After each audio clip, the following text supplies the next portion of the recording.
faut se remettre en contexte. Comme on l'a vu, l'époque Meiji est caractérisée par une occidentalisation très rapide et beaucoup de vieux Japonais ne se reconnaissent simplement pas dans l'ouverture du pays, puis rejetaient simplement les changements culturels qui étaient proposés. Renier les traditions centenaires pour une simple loi du jour au lendemain, ben, ça marche pas. À partir de 1875, il y a beaucoup de gens de l'ancienne classe des samouraïs qui ont fait part de leur mécontentement. Tout le monde voulait bien reconnaître qu'il y avait certains retards dans la société japonaise, notamment en sciences, mais il y avait quand même de grands chapitres présents dans l'éducation des pays industrialisés qui étaient carrément absents de l'éducation japonaise, comme par exemple l'éducation physique sous forme d'activité sportive. Le concept du sport lui-même, le sport lui-même, c'est un concept tout nouveau. Il n'y avait pas de pratique sportive à l'époque des samouraïs. Donc, pour remédier à ça, le ministère de l'Éducation nationale aurait senti le bien fondé de créer des cours dédiés à l'éducation physique puis au sport. Et ça, sur les conseils des spécialistes étrangers. On va créer des écoles de sport, évidemment à l'occidental, l'aviron issu des écoles anglaises, le rowing, l'athlétisme qui est proposé par des Français, le baseball qui est venu des États-Unis, baseball que Kano d'ailleurs va s'intéresser et créer des clubs un petit peu plus tard. Puis tout ça au détriment des arts martiaux traditionnels, le kenjutsu, le kyudo, le jojutsu, qui étaient prêtes à certains accommodements.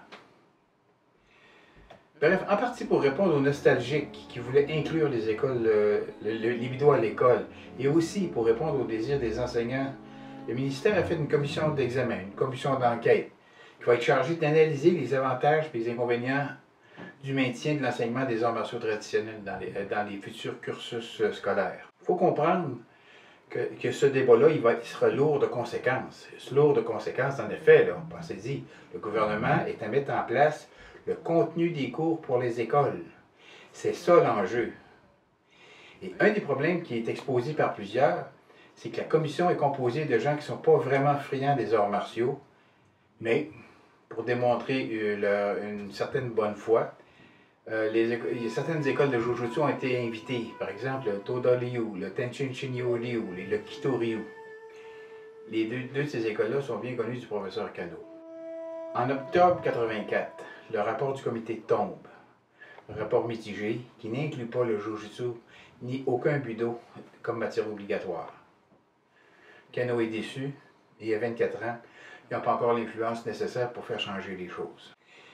Il faut noter par exemple que Kano n'a pas cherché à connaître d'autres styles de Jujutsu que les deux derniers qu'on vient de nommer. Il s'est contenté des deux styles dont il y avait les licences, les fameux Menkyo Kaiden, soit le Tenshin Shinyo et le Kito Ryu.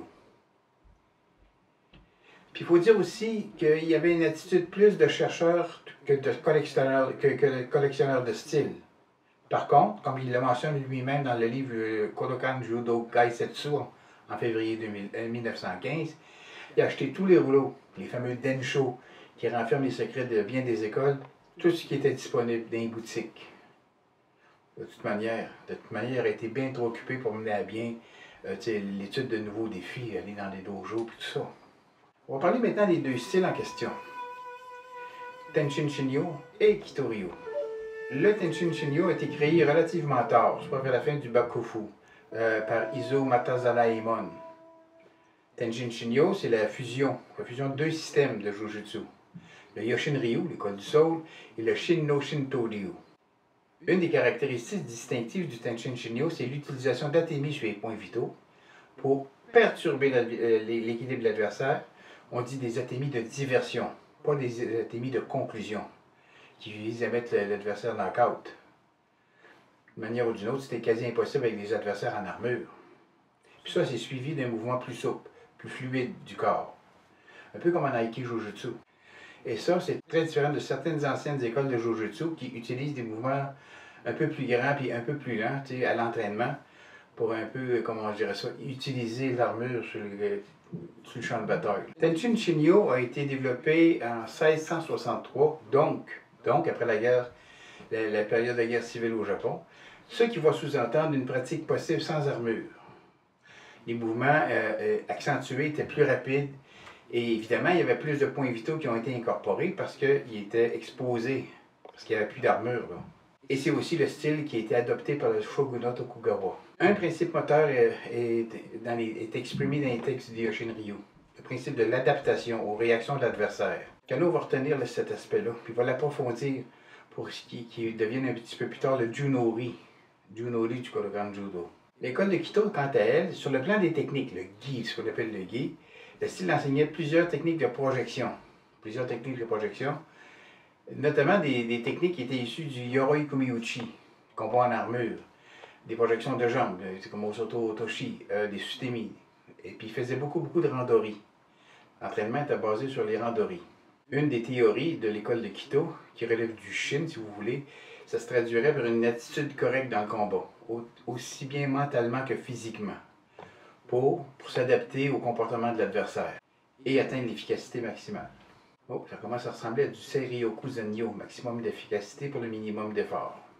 Et tout ça, à travers une attitude naturelle, c'est-à-dire le principe du Shizen Hontai, principe largement démontré dans le Koshiki no Kata. Évidemment, M. Kano n'insistait pas uniquement sur l'apprentissage des techniques, mais aussi sur les attitudes à prendre pour l'application correcte, puis l'état d'esprit nécessaire au progrès de l'élève, pas juste le résultat.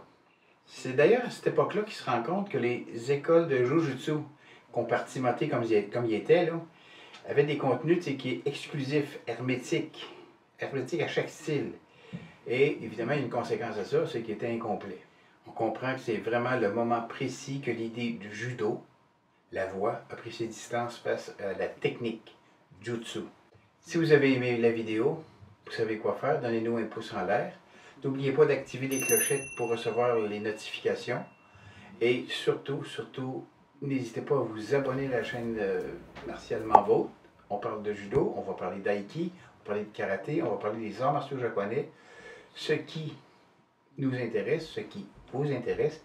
Et en attendant, n'oubliez pas d'aller pratiquer 1, 2, 3 fois par semaine. Faites attention à vous et à la prochaine.